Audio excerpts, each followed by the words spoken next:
नमस्कार, बहुत स्वागत आपका। मैं हूं आपके साथ मनूरा सक्सेना। आज की बहुत बड़ी खबर अमेरिका से आई है। दरअसल पहले आपने देखा कि ट्रंप ने 50% का भारी भरकम टैरिफ भारत पर लगाया हुआ है, जिसमें 25% तो जुर्माने के तौर पर है, जो कि रूस से आयात करता है तेल भारत, और 25 टैरिफ है, यानी कुल मिलाकर 50%।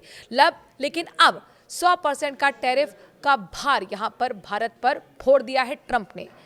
अब इसके पीछे क्या रणनीति है और कैसे भारत इसका जवाब दे रहा है, आपको पूरी जानकारी देते हैं। ट्रंप के 100% टैरिफ का भारत पर कितना असर पड़ेगा, कितना नुकसान होगा, चलिए आपको बताते हैं। डोनाल्ड ट्रंप ने एक और बड़ी घोषणा की है। ट्रंप ने फार्मा यानी कि दवाइयों पर 100% टैरिफ लगाने की घोषणा कर दी है। दवाओं पर लगने वाला ये टैरिफ 1 अक्टूबर से लागू होने जा रहा है, लेकिन अमेरिका भारतीय दवाओं के लिए एक बड़ा बाजार है और ट्रंप के 100% टैरिफ का भारत पर असर देखने को मिल सकता है। चलिए आपको बताते हैं कि इससे कितना नुकसान भारत को हो सकता है। हालांकि उससे पहले आपको बता दें कि भारत ने इस टैरिफ के जवाब में क्या कुछ कहा है। दरअसल यहां पर विदेश मंत्रालय की तरफ से पहली प्रतिक्रिया आ चुकी है। उनका कहना है कि हमें नोटिस मिल चुका है, हम इस पर निगरानी रख रहे हैं, हम इस पर नजर रख रहे हैं। भारतीय दवाओं पर भारी शुल्क। अमेरिकी राष्ट्रपति डोनाल्ड ट्रंप ने 1 अक्टूबर से लागू होने वाले 100% टैरिफ की घोषणा के बाद भारतीय फार्मा उद्योग की चिंता में डाल दिया है। इस कदम के तहत अमेरिका में आयातित भारतीय दवाओं पर भारी शुल्क लगाया जाएगा। हालांकि भारतीय उद्योग विशेषज्ञ फार्मास्यूटिकल्स के अध्यक्षों का कहना है कि इस नीति का भारत पर तुरंत और गंभीर प्रभाव होने की संभावना बेहद कम है। अमेरिकी बाजार में भारतीय दवाओं की हिस्सेदारी कैसी है, चलिए दिखाते हैं। रिपोर्ट्स बताती हैं कि भारत लंबे समय से फार्मा क्षेत्र में किफायती उत्पादन और निर्यात के लिए टॉप देश रहा है।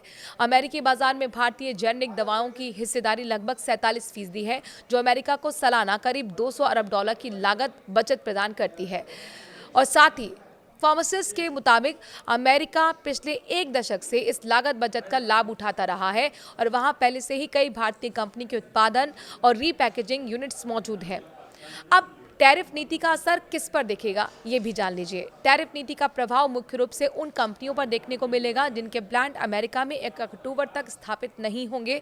इसका मतलब ये है कि ज्यादातर भारतीय दवा निर्यातकों के लिए ये फिलहाल संकट का कारण नहीं बनेगा, क्योंकि बड़ी कंपनियां पहले से ही अमेरिका उत्पादन और रीपैकेजिंग ढांचे में शामिल है। साथ ही फार्मास्यूटिकल्स के जो रिसर्चर्स हैं और जो एक्सपर्ट हैं, उनका कहना है कि वित्त वर्ष 2026 तक भारत का अमेरिका में फार्मा निर्यात 10 से 11% की वृद्धि के साथ बढ़ सकता है। भारत को अब और भी मौके तलाशने होंगे। भारतीय जेनेरिक कंपनियों का दायरा केवल सामान्य दवाओं तक सीमित नहीं है। ये ऑन्कोलॉजी दवाओं और एंटीबायोटिक्स और पुरानी बीमारियों के इलाज तक की दवाओं की आपूर्ति करता है। ऐसे में भारत को अपनी किफायती उत्पादन रणनीति, विशेषकर थोक दवाओं और एपीआई के क्षेत्र में और मजबूती लानी पड़ेगी। इसके अलावा केवल अमेरिकी बाजार पर निर्भर रहने के बजाय अन्य अंतर्राष्ट्रीय अवसरों की भी तलाश करनी चाहिए।